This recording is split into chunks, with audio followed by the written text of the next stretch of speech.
Hello friends, my name is Alea of Cozy Crochet Co, where I show you how to crochet the cozy way. And in today's video, I'm going to be sharing with you how I made my row counters. Yes, how cute, how pretty. I've been seeing these all over Instagram. X now is no longer Twitter. Threads, TikTok, YouTube, and I decided it's time to make myself one because my electronic row counter, yes, died on me in the middle of a project, and I about flipped. It was like I'm already upset because I'm learning how to do I chords, and now my row counter dies on me. It was like one thing after another and after another. Anyway, that video and that story is a whole video on its own.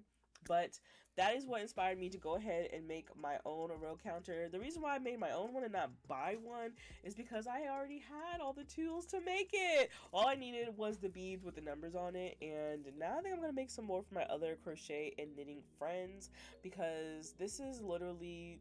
And what if you this stays on your project? So what if you lose your row counter? You know what I'm saying? I just think this is probably the way to go.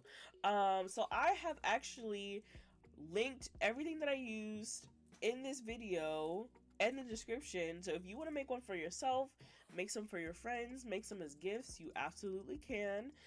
Like I said, it's really simple to make, and I do step-by-step process. If you have absolutely any questions about how to make it, put them down in the comment section below and I will definitely help you out with those. But yeah, that's pretty much it. I also show you how to use it for both crochet and knitting. With that being said, let's go ahead and get into the tutorial. So before we get started, I'm gonna go ahead and share with you everything that you need to make your row counter. This is what a complete row counter looks like, and it's pretty easy. Everything that I'm going to show you here today is linked in the description down below. And I've chosen sets where you can do both the silver and gold version. I did gold because I like how it looks, but you can do literally whatever you want. So in the set, it comes with different size jump rings. In my set that I have with me, I bought this a while ago.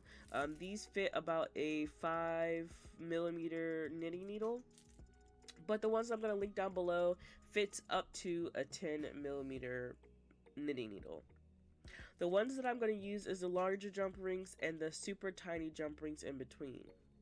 And I'm also going to be using the lobster claws that also come with this kit. You'll also need a variety of pins or T-pins or bead pins. This is where you're going to put the bead on and make a loop on the top, so then you can attach it to the actual jump rings. And then you're going to need these beads. You can get any type of number beads that you want. I like the gold ones. I'm going to link them down below if you want them. But like I said, you can use absolutely any kind that you want. I've seen some really cool ones, rainbow ones, silver ones, metal ones, literally whatever you want. The sky's the limit when it comes to designing these for yourself or for a friend. You're also going to need flat nose and round nose pliers. I got these a while ago, but I'll link some really nice ones down below in the comments. I would also recommend making a matching stitch marker for your set. Okay, so for this tutorial, the first thing that we need to make is the actual number charm that's actually going to be put on the chain for the row counter. So I've already done the number 9. I've done 1 through 9 already off camera just to save some time. But if you do shop, the link in the description, it will give you 4 different options for your bead, so you don't have to worry about matching up the bead to the post. You already have a variety there. So when you're choosing your post, you want to pick a post that also fits your bead, but also has enough space for you to bend and close your bead as well. So how we're going to bend it, once we put our bead on the post, we're going to make sure we hold on to this tight, and we're going to take our rounded pliers like this, and we're going to go as close as we can, and we're going to bend it 90 degrees, and then we're going to go to the very top of it and bend it on itself. Kind of roll it on itself so you're making a loop. And so it's going to look something like that, but don't close it all the way. Well, I guess you could close it all the way if you want to. So now you have a hole where you're going to slip your jump ring through. Alright, so for right now we're going to put that to the side, and we're going to go ahead and put together our chain, which is going to comprise of the majority of the row counter. So for this set, these are kind of smaller, but the ones that I've linked down below has it going up to a 10 millimeter, so you can use it with your up to 10 millimeter needles. You're going to need 2 jump rings and a smaller jump ring. I just chose the smallest one. And you're going to, they're going to come looking like this. And what you're going to do is take both of your flat and rounded pliers, or if you have 2 flat pliers, that's probably going to be better. And you're going to gently open the jump ring. Like that. Okay. So you're going to put your smaller jump ring. I personally don't like to open and close these. They come closed, so I just put it on there. And then you're also going to put your last number or your next number. So for me, it's going to be 0. Alright, and then I'm going to go ahead and close it.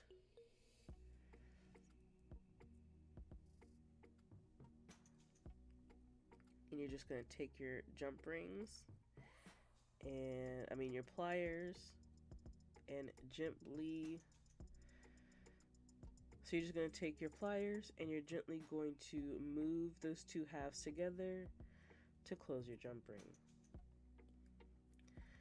And then just to make it extra secure, I like to take my flat and close it shut like that. Okay, so you have 1. And then you're going to take your other jump ring, and I'm just connecting this to the rest of the chain.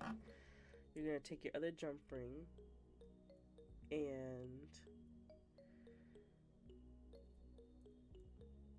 open it gently, not too wide because then you're going to misshape in your jump ring. And I'm going to put in the smaller jump ring. And then as you're connecting them, you're going to be adding the smaller jump ring to the other one. But before you do that, you have to add your number. So I'm going to add my number, 9. And then I'm going to add, I'm going to put the tiny jump ring from the last one on it.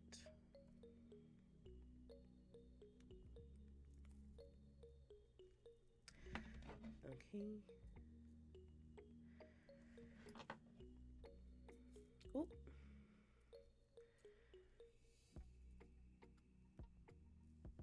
And then you're going to close it.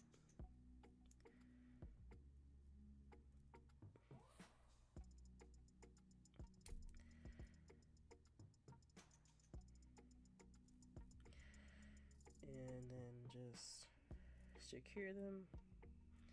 And then there you go.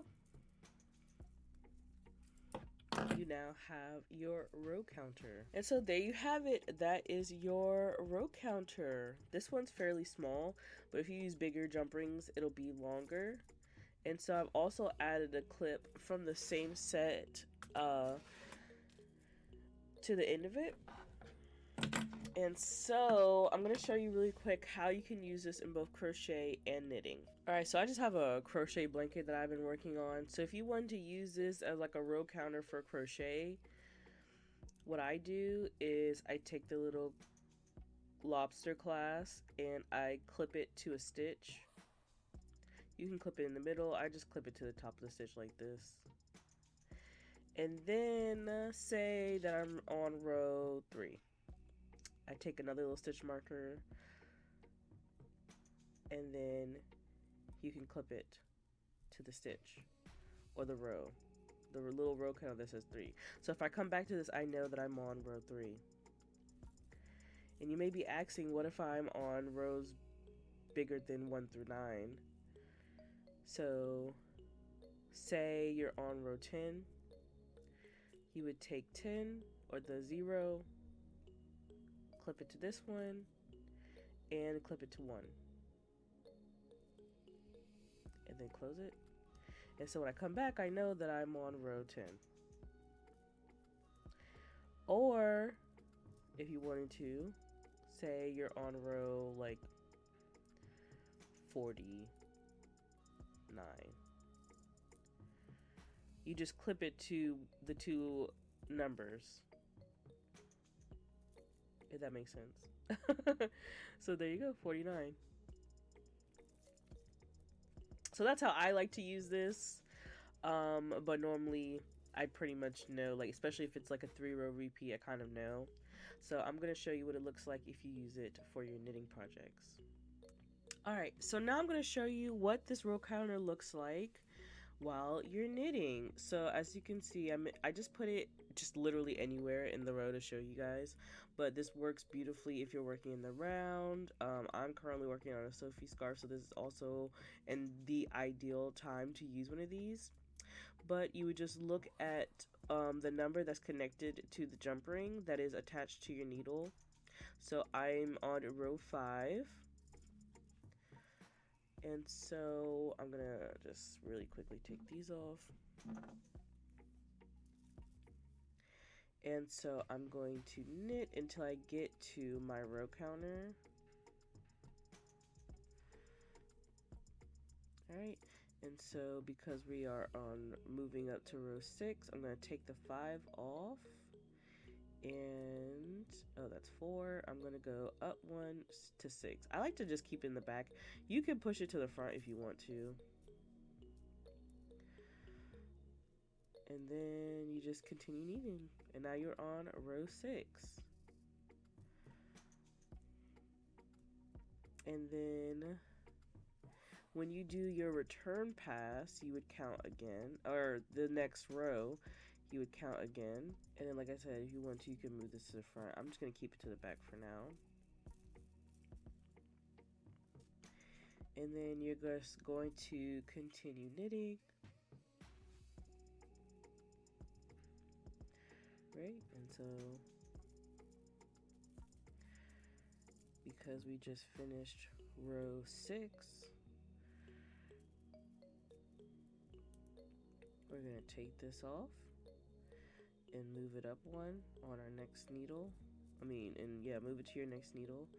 Like I said, I like to throw it to the back, and then just continue knitting with it on. And that's it. That's how you use the row counter when you're knitting. So if you're counting from rows that are greater than 1 to 9, you can always use a secondary stitch marker to count the rows. So for example, I'm currently on row 7, but say I want to say that I'm on row 37. I'm just gonna clip my stitch marker to 30. And I'm gonna keep doing it as I normally do, but once I hit 40, I'm gonna move my stitch marker and then put the needle in the 0 jump ring, if that makes sense. So yeah, and so that's how you use it.